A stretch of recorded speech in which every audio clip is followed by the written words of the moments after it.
அல்லேலூயா, அல்லேலூயா. மறுபடியும் இந்த நிகழ்ச்சியின் வாயிலாக அருமையான தேவ பிள்ளைகளை சந்திக்க ஆண்டவர் கிருபை பாராட்டின தயவிற்காய் என் ஆண்டவரை நன்றி நிறைந்த இதயத்தோடு துதிக்கிறேன். அல்லேலூயா, அல்லேலூயா. அருமையானவர்களே, நீங்கள் சந்தோஷமாக இருப்பீர்கள் என்று அடிமை விசுவாசிக்கிறேன். உங்களுடைய சந்தோஷத்திலே அடிமையும் பகிர்ந்து கொள்கிறேன். இந்த நாளிலே நான் ஒரு சின்ன செய்தியை உங்களுக்கு ஆதாரமாக கொண்டு அதன் வாயிலாக நாம் ஜெபிக்க போகிறோம். அருமையானவர்களே, இது மிக சின்ன செய்தி, ஆனால் ஒவ்வொரு தேவ பிள்ளைகளும் அறிந்திருக்க வேண்டிய முக்கியமான சத்தியம் என்பதை உங்களுக்கு நான் ஒரு முறை கூட நினைவுபடுத்த விரும்புகிறேன். ஆதாரமாக வாசிப்போம். அருமையானவர்களே, உபாகம புஸ்தகம் 4வது அதிகாரம் 21வது வசனம். கர்த்தர் உங்கள் நிமித்தம் என்மேல் கோபம் கொண்டு நான் யோர்தானை கடந்து போவதில்லை என்றும் உன் தேவனாகிய கர்த்தர் உனக்கு சொந்தமாக கொடுக்கிற அந்த நல்ல தேசத்தில் நான் பிரவேசிப்பது இல்லை என்றும் ஆணையிட்டார். ஆமென். இங்கே மோசே என்கிற தேவ மனிதன் தன்னுடைய கடைசி நாட்களிலே தான் எகிப்திலிருந்து மீட்டு கொண்டு வந்த தன்னுடைய ஜனங்களுக்கு முன்னாலே வயதான நாட்களிலே இந்த வார்த்தைகளை பேசுகிறான். அருமையான தேவ பிள்ளையே, இந்த மோசே என்பவன் யார்? இந்த வார்த்தைகளை தேவ பிள்ளைகளுக்கு முன்னாலே அவன் பேசுவதற்கு காரணமாக இருந்த காரியம் என்ன என்பதையும் நாம் சில நிமிடங்கள் சிந்தித்து அருமையானவர்களே ஜெபிக்க போகிறோம். மோசே, அருமையான தேவ பிள்ளைகளே, அவனுடைய சரித்திரத்தை நாம் வாசிக்கிற போது அவன் எகிப்தின் பாவ சந்தோஷங்களை வெறுத்து தன்னுடைய ஜனங்களோடு துன்பத்தை அனுபவிக்க தெரிந்து கொண்ட மனிதன். துன்பத்தை அனுபவிப்பதை அவனே தெரிந்து கொண்டான். அந்த அளவிலே தன்னுடைய ஜனங்கள் மேலே பற்றுள்ள அன்புள்ள ஒரு மனிதன். மாத்திரமல்ல, அருமையான தேவ பிள்ளைகளே, மோசே பணிவிடைக்காரனாய் ஆண்டவருடைய வீட்டிலே எங்கும் உண்மையுள்ளவனாக இருந்தான் என்று ஆண்டவர் அவனை குறித்து சாட்சி கொடுக்கிறார். மாத்திரமல்ல தேவ பிள்ளையே, மோசேயோடு என் ஆண்டவர் முகமுகமாய் பேசினார் என்று நாம் வாசிக்கிறோம். அடுத்து அருமையான தேவ பிள்ளைகளே, எகிப்தின் அடிமைத்தனத்தில் இருந்த தேவ ஜனங்களை எகிப்தின் அடிமைத்தனத்தில் இருந்து மீட்டு கானானுக்கு நேராக கொண்டு வர அவன் எகிப்தின் மன்னருக்கு, எகிப்தின் ராஜாவுக்கு முன்னதாகவும் எகிப்தின் சகல ஜனங்களுக்கு முன்னதாகவும் ஏராளம் அதிசயங்களையும் அற்புதங்களையும் நடப்பித்து அந்த பார்வோனையும் அந்த ஜனங்களையும் கதிகலங்க வைத்தான் என்பதையும் அருமையான தேவ பிள்ளைகளே நாம் வாசித்து அறிந்து கொள்ள முடிகிறது. மாத்திரமல்ல அருமையானவர்களே, அவன் அந்த ஜனங்களை மீட்டு கானானுக்கு நேராக வழிநடத்துகிற நேரத்திலே அவனுக்கு முன்னாலே செங்கடல் வருகிறது. அந்த செங்கடலை பிளந்து தேவ ஜனங்களை அக்கறைப்படுத்துகிறான். மாத்திரமல்ல, அந்த செங்கடலுக்குள்ளே பார்வோனையும் அவனுடைய சேனையையும் அமிழ்த்தி அப்படியே அழித்து போடுகிறான். ஆக அருமையான தேவ பிள்ளைகளே, இது மாத்திரமல்ல, கானானுக்கு நேராக ஜனங்கள் நடந்து வருகிற போது தண்ணீருக்கு கஷ்டப்பட்டார்கள். அந்த நேரத்திலே கன்மலையை திறந்து அவன் அந்த ஜனங்களுக்கு தண்ணீரை கொடுத்தான். மாத்திரமல்ல தேவ பிள்ளையே, வானத்திலிருந்து அப்படியே மன்னாவை அப்படியே பொழிய பண்ணி தேவ ஜனங்களுடைய பசியை தீர்த்தான். இத்தனை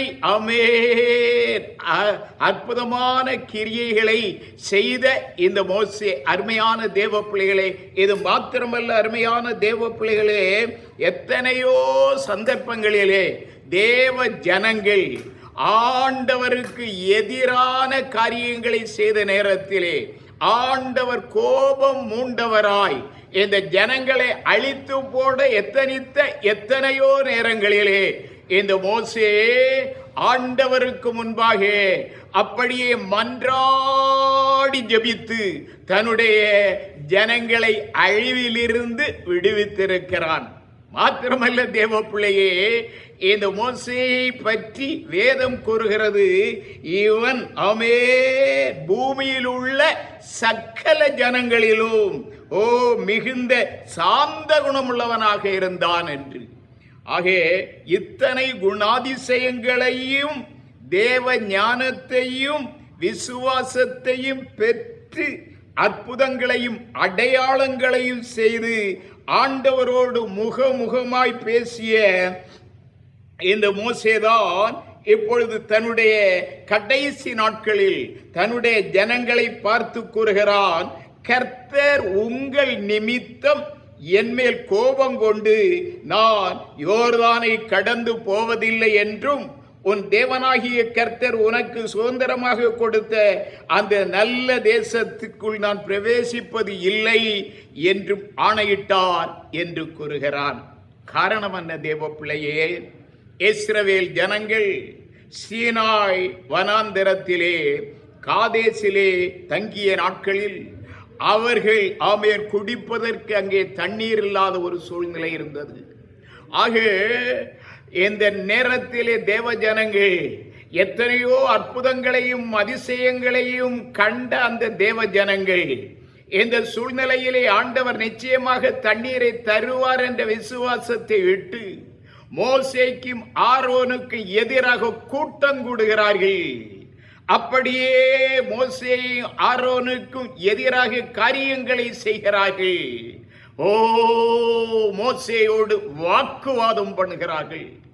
இந்த சூழ்நிலையிலே மனமுடைந்து போன மோசேயும் ஆரோனோ ஆண்டவர் சன்னிதானத்திலே அப்படியே ஆசரிப்பு கூடாரத்திற்கு முன்னாலே போய் வாசலிலே முகம் குப்பர விழுகிறார்கள், அழுகிறார்கள். ஆண்டவர் சன்னிதானத்திலே இவருடைய அழுகையை கேட்ட என் ஆண்டவர் மோசையோடு பேசுகிறார், நீ கோலை எடுத்துக்கொண்டு அப்படியே ஜனங்களை அழைத்து கொண்டு அந்த கற்பாரை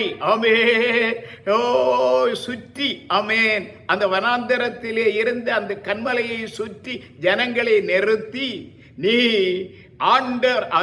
கண்மலையை பார்த்து பேசு, அப்பொழுது தண்ணீர் புறப்பட்டு வரும், ஜனங்கள் குடிப்பார்கள், ஆடு மாடுகளும் குடிக்கும் என்று சொல்கிறார். இந்த வார்த்தைகளை கேட்ட மோசே கோலை எடுத்து கொண்டு ஆரோனை அழைத்து கொண்டு அப்படியே சமஸ்த ஜனங்களையும் தன்னோடு அப்படியே சேர்த்து கொண்டு கண்மலைக்கு நேராக போகிறான். அங்கே கண்மலையிலே அருமையான தேவ பிள்ளைகளே, கண்மலைக்கு முன்னாலே நின்ற அந்த மோசே ஜனங்கள் அந்த கண்மலைக்கு சுற்றி நிற்கிற போது அந்த ஜனங்களை பார்த்து கேட்க சொல்கிறான், கலகக்காரரே, இந்த கற்பாறையிலிருந்து இந்த கண்மலையிலிருந்து நான் தண்ணீர் புறப்பட்டு வர செய்வேனோ பாருங்கள் என்று கூறுகிறான். அப்படி கூறிக்கொண்டு அருமையான தேவ பிள்ளையே அங்கே அந்த கண்மலையை தன்னுடைய கையில் இருந்த கோலாலே 2 முறை அடிக்கிறான். அங்கே இருந்து தண்ணீர் புறப்பட்டு வருகிறது. ஆண்டவர் சொன்னபடி அருமையான தேவ பிள்ளைகளே, அந்த அனைத்து ஜனங்களும் தாகத்தை தணித்துக் கொள்கிறார்கள். அப்படியே அவருடைய மிருக ஜீவன்களும் தண்ணீரை குடிக்கிறது. ஆக இந்த நிகழ்ச்சி அருமையான தேவ பிள்ளையே ஆண்டவருடைய பார்வையிலே மிக துக்கமுள்ள நிகழ்ச்சியாக மாறுகிறது. அந்த நேரத்திலேதான் ஆண்டவர் மோசேயை பார்த்து கூறுகிறார். வாசிப்பு அருமையானவர்களே, எண்ணாகம புஸ்தகம் 20வது அதிகாரம் 12வது வசனத்தை.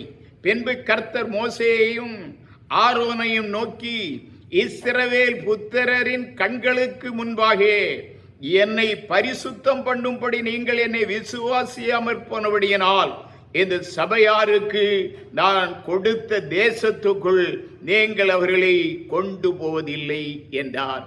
அருமையான தேவ பிள்ளையே, இங்கே நாம் ஒரு காரியத்தை புரிந்தாக வேண்டும். மோசே இந்த ஜனங்களுக்கு தண்ணீரை வரவழைப்பதற்கு அந்த கன்மலையின் அண்டையிலே நின்ற நேரத்திலே அவன் இந்த ஜனங்களை பார்த்து கூறுகிறான், கலகக்காரர்களே, இந்த கன்மலையிலிருந்து நான் தண்ணீர் புறப்பட பண்ணுவேனோ என்று பாருங்கள் என்று அவன் கோலை ஓங்கி அடிக்கிறான்.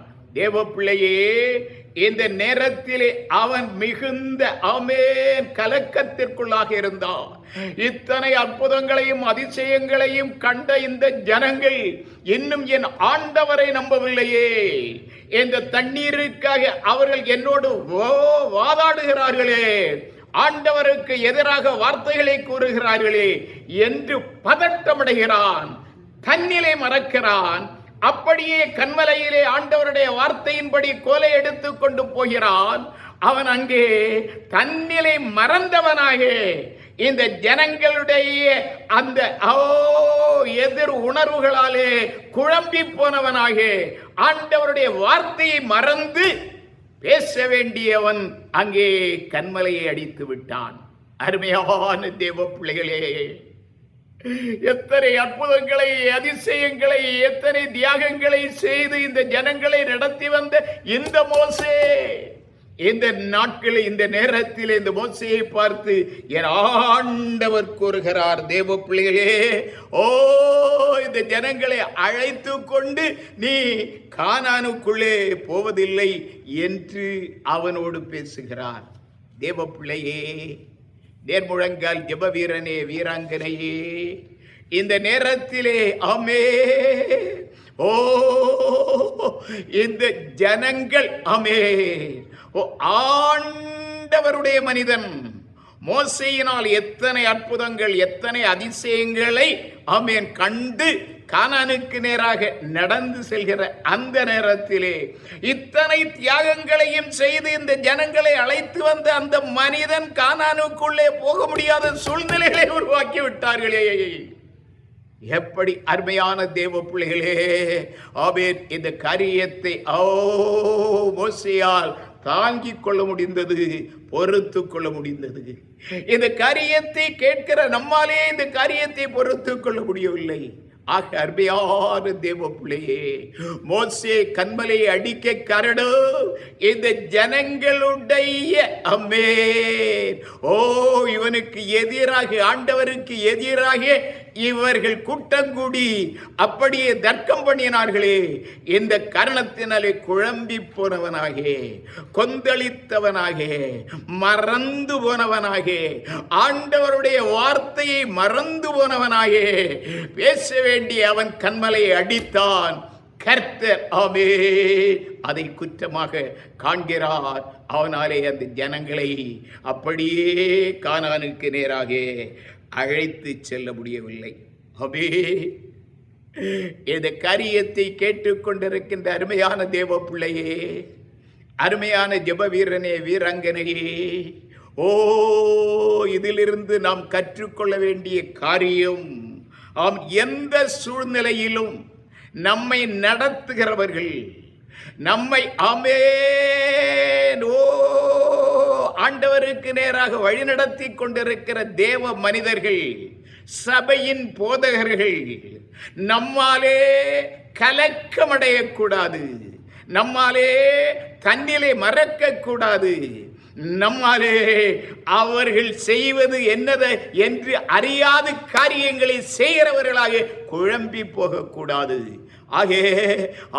அப்படி குழம்பி போன காரணத்தினாலேதான் மோசே ஆண்டவருடைய வார்த்தையின் படியான இடத்திற்கு ஆனாலே போக முடியவில்லை. தேவ பிள்ளைகளே, மறக்க வேண்டாம், இது ஒரு சின்ன காரியம் என்று விட்டு விடாதீர்கள்.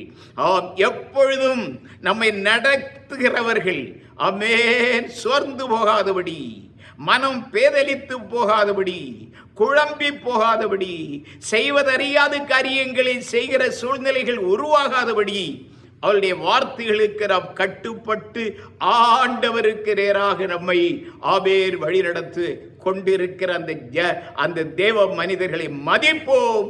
கர்த்தர் ஆமே நம்மை கொண்டு தேசத்திலே மகத்தான கிரியைகளை நடப்பிப்பார்.